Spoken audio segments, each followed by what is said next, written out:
everyone. Welcome to Jesus and Jean podcast. I'm your host, Molly Jean.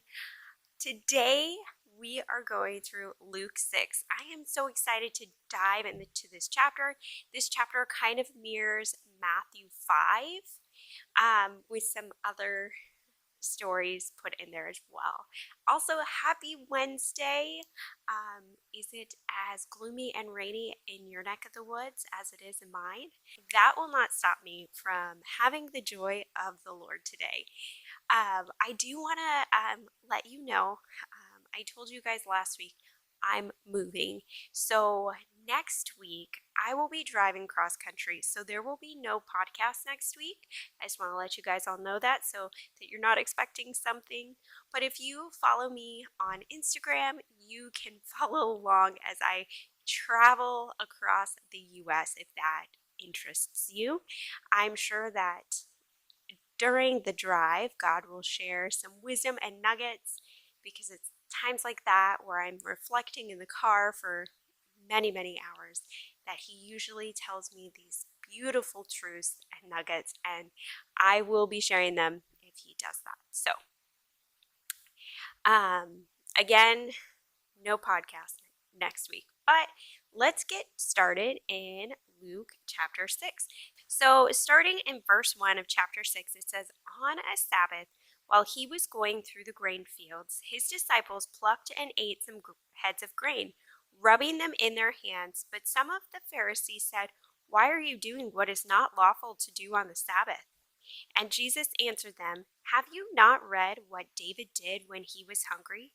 He and those who were with him, how he entered the house of God and took and ate the bread of the presence, which is not lawful for any but the priest to eat, and also gave it to those with him. And he said to them, The Son of Man is Lord of the Sabbath.' On another Sabbath he entered the synagogue and was teaching, and a man was there whose right hand was withered, and the scribes and the Pharisees watched him to see whether he would heal on the Sabbath, so that they might find a reason to accuse him. But he knew their thoughts, and he said to the man with the withered hand, 'Come and stand here.' And he rose and stood there, and Jesus said to him, 'I ask you, is it lawful on the Sabbath to do good or to do harm, to save a life or to destroy it?' And after looking around at them all he said to him, 'Stretch out your hand.' And he did so, and his hand was restored. But they were filled with fury and discussed with one another what they might do to Jesus. In these days he went out to the mountain to pray, and all night he continued in prayer to God. And when day came, he called his disciples and chose from them 12, whom he named apostles: Simon, whom he named Peter, and Andrew his brother, and James and John, and Philip, and Bartholomew, and Matthew, and Thomas, and James the son of Alphaeus, and Simon, who was called the Zealot, and Judas the son of James, and Judas Iscariot, who became a traitor. And he came down with them and stood on a level place with a great crowd of his disciples and a great multitude of people from all Judea and Jerusalem and the sea coast of Tyre and Sidon, who came to hear him and to be healed of their diseases. And those who were troubled with unclean spirits were cured. And all the crowd sought to touch him, for the power came out from him and healed them all. And he lifted up his eyes on his disciples and said, 'Blessed are you who are poor, for yours is the kingdom of God. Blessed are you who are hungry, for you shall be satisfied. Blessed are you who weep now, for you shall laugh. Blessed are you when people hate you, and when they exclude you and revile you and spurn your name as evil, on account of the Son of Man. Rejoice in that day and leap for joy, for behold, your reward is great in heaven. For so their fathers did to the prophets. But woe to you who are rich, for you have received your consolation. Woe to you who are full now, for you shall be hungry. Woe to you who laugh now, for you shall mourn and weep. Woe to you when all the people speak well of you, for so their fathers did to the false prophets. We're going to stop there.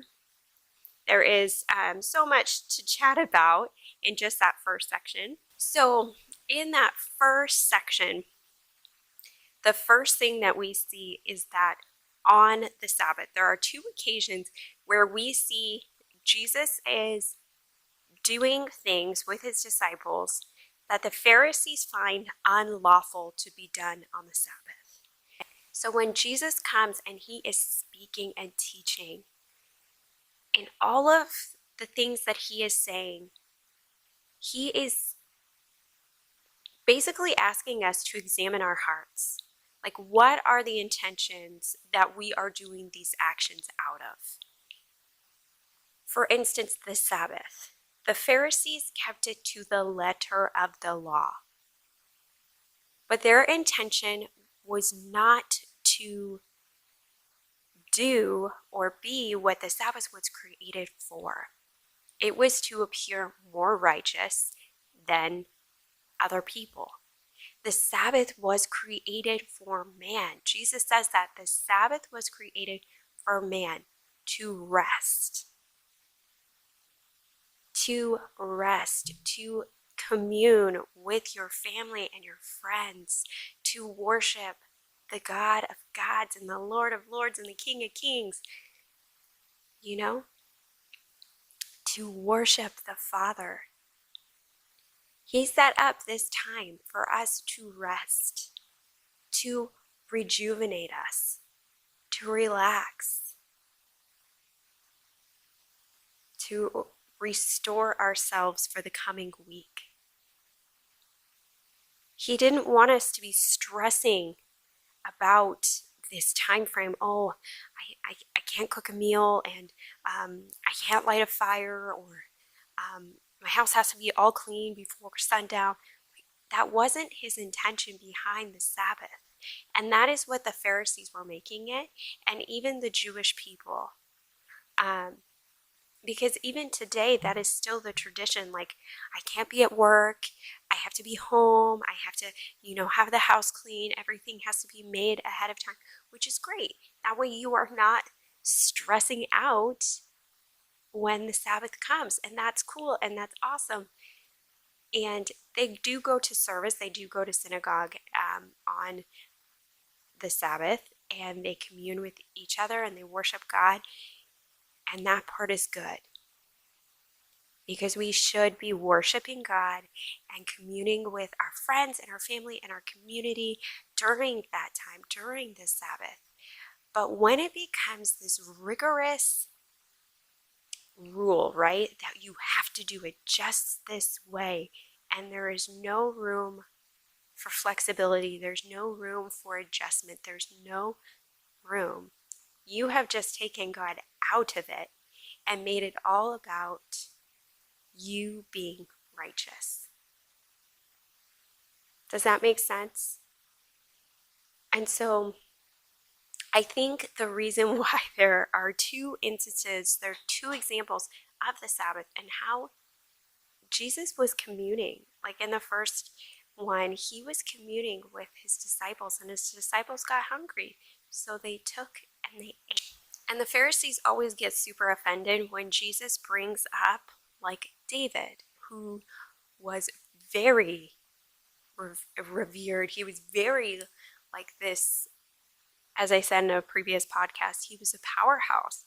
And then like when he talks about Moses and Abraham, they get so offended because these are who they are looking up to, right? And Jesus is coming and saying, hey, your heart is not in the right place. You know a lot about the law and the scriptures. You know it. You know it so well, but your heart is so far away from me. You do not know me. So I think it's really interesting that he is using that, the day of the Sabbath, to show what are our intentions, you know? And then the second one, where the man with the withered hand, and he heals him. And instead of everybody just being excited that this man now had his hand restored, they were furious and they were angry because he did it on the Sabbath. And that seems like everything that the Pharisees had control over became this burden and bondage to the people. The Sabbath no longer felt like a day of rest, but it felt like restrictions and restrictions and restrictions.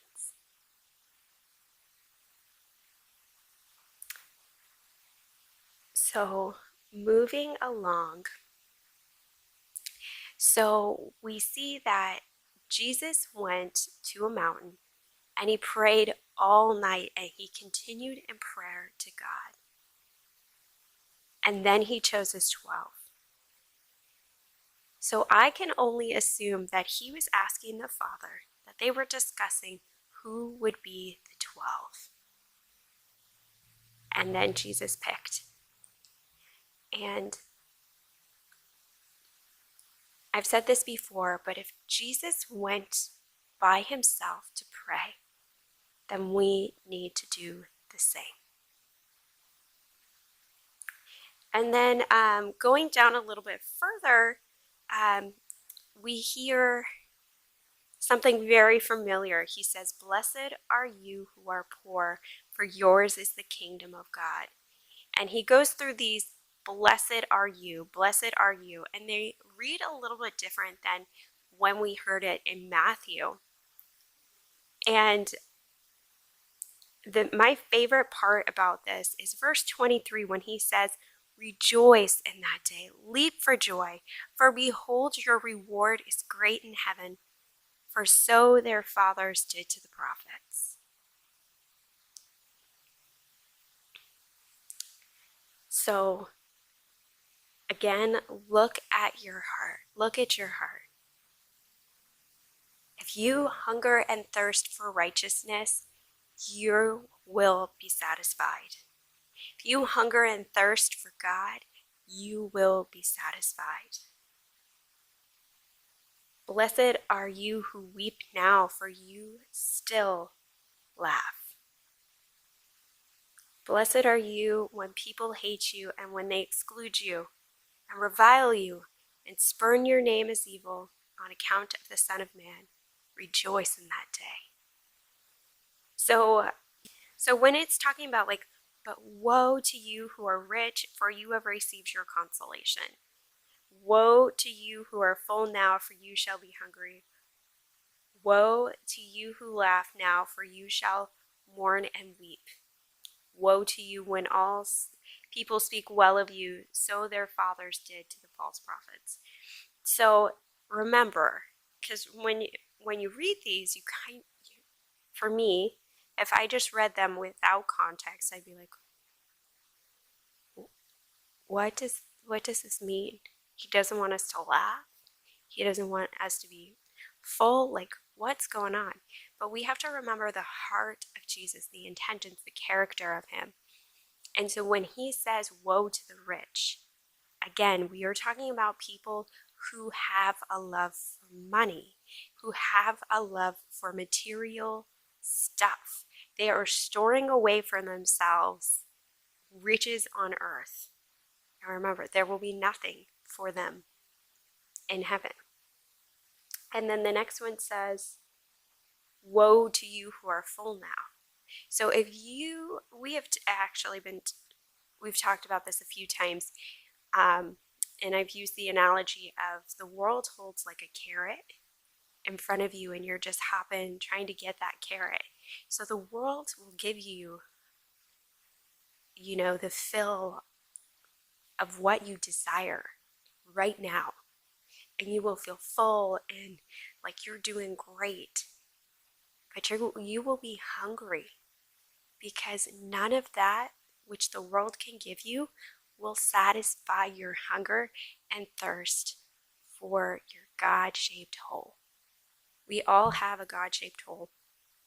And at the end of the day, we will still be hungering and thirsting for God, even if we try to fill it with all of these other things that the world has to offer.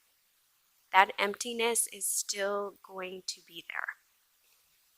And then the next one says, woe to you who laugh, for you shall mourn and weep. And I think of these people like the people who laugh at people who serve God. There are so many people that laugh at people who serve God, and they think that we are like just out of our minds, that we are like just Looney Tunes crazy, and they laugh. And they laugh at people who keep the laws of the Bible and the truth of the Bible and hold fast to the truth that is the truth. And they laugh. They laugh and they speak evil of us. But when we step into eternity, they will be weeping. They will be mourning. And then it says, woe to those who always speak well, right? Of you. And we also have talked about this in another podcast, but if you are following the world, if you are standing, serving the world, when you fit their agenda, they will speak well of you. They will congratulate you. But as soon as you move away from their agenda, they will no longer speak well of you. All right. Let's go on to the second section, picking up in verse 27. It says, but I say to you who hear, love your enemies, do good to those who hate you, bless those who curse you, pray for those who abuse you. To the one who strikes you on the cheek, offer the other also. And from who takes away your cloak, do not withhold your tunic either. Give to everyone who begs from you, and from one who takes away your goods, do not demand them back. And as you wish that others would do to you, do so to them. If you love those who love you, what benefit is that to you? For even sinners love those who love them. And if you do good to those who do good to you, what benefit is that to you? Even sinners do the same, and if you lend to those whom you expect to receive, what credit is that to you? Even sinners lend to sinners to get back the same amount. But love your enemies, do good, and lend, expecting nothing in return, and your reward will be great, and you will be sons of the Most High, for he is kind to the ungrateful and the evil. Be merciful, even as your Father is merciful. Judge not, and you will not be judged. Condemn not, and you will not be condemned. Forgive, and you will be forgiven. Give, and it will be given to you. Good measure, pressed down, shaken together, running over, will be put into your lap. For with the measure you use, it will be measured back to you. He also told them a parable. Can a blind man lead a blind man? Will they not both fall into a pit? A disciple is not above his teacher, but everyone, when he is fully trained, will be like his teacher. Why do you see the speck that is in your brother's eye, but do not notice the log that is in your own eye? How can you say to your brother, brother, let me take out the speck that is in your eye, when you yourself do not see the log that is in your own eye? You hypocrite! First take the log out of your own eye, and then you will see clearly to take out the speck that is in your brother's eye. For no good tree bears bad fruit, nor again does a bad tree bear good fruit. For each tree is known by its own fruit. For figs are not gathered from thorn bushes, nor grapes picked from a bramble bush. The good person out of the good treasure of his heart produces good, and the evil person out of his evil treasure produces evil. For out of the abundance of the heart the mouth speaks.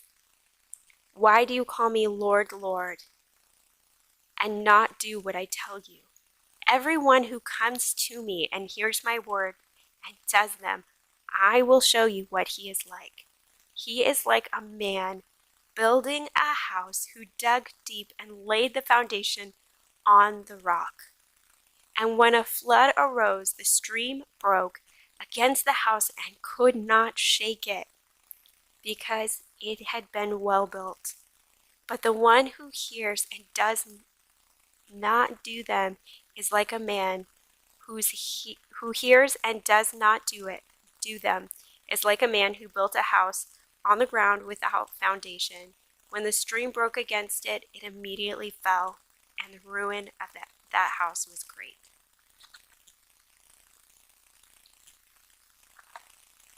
Okay, let's go from the bottom and work our way back up to the top.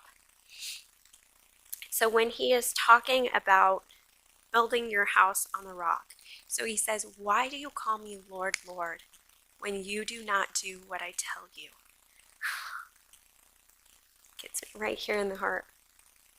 How many times have we called upon the Lord and we were not doing what he asked us to do, and we were now in a consequence of our actions, and we were calling out to him for help, and he's like, why didn't you listen? Why do you call me Lord, Lord, when you do not do what I tell you? So everyone that listens hears the word of God, hears Jesus, hears the Father, hears the Holy Spirit, and it goes into their heart and is planted, and it sprouts up into good fruit. He is like somebody who laid down the foundation. They dug deep and laid down the foundation, and they cannot be shaken. So I know that we talked about this a little bit when we were talking about planting the seeds, when it talks about the seed falls onto the ground and then some of them get scorched out. So we did talk a little bit about that and how important it is to have a foundation, have that foundation of truth, and have a foundation of who Jesus is. Because if we know who Jesus is, if we know his character and his intentions, then we can more easily trust that what he says is true. Because when you first come to the Lord, you need that foundation. Because the wind and the waves are going to come and try to knock you down before that foundation is built. So that's why it's so important that you go through the Gospels, or the gospel, as a new Christian, as a new believer, to really absorb who Jesus is and get that foundation. I like to write notes in my Bible, and I wrote a note about Psalm 1. So we're going to go over there and we're going to take a look at what Psalm 1 says. And it's a short psalm, so I'm going to go ahead and read the whole thing to you. It says, "Blessed is the man who walks not in the counsel of the wicked, nor stands in the way of sinners, nor sits in the seat of scoffers, but his delight is in the law of the Lord. And on his law he meditates day and night. He is like a tree planted by streams of water that yields fruit in its season, and its leaf does not wither. In all that he does, he prospers. The wicked are not so, but are like chaff that the wind drives away. Therefore the wicked will not stand in the judgment, nor sinners in the congregation of the righteous. For the Lord knows the way of the righteous, but the way of the wicked." So when he's talking about loving your enemies and judging others, it really comes back to your heart attitude and your mindset. Why would we be judging others?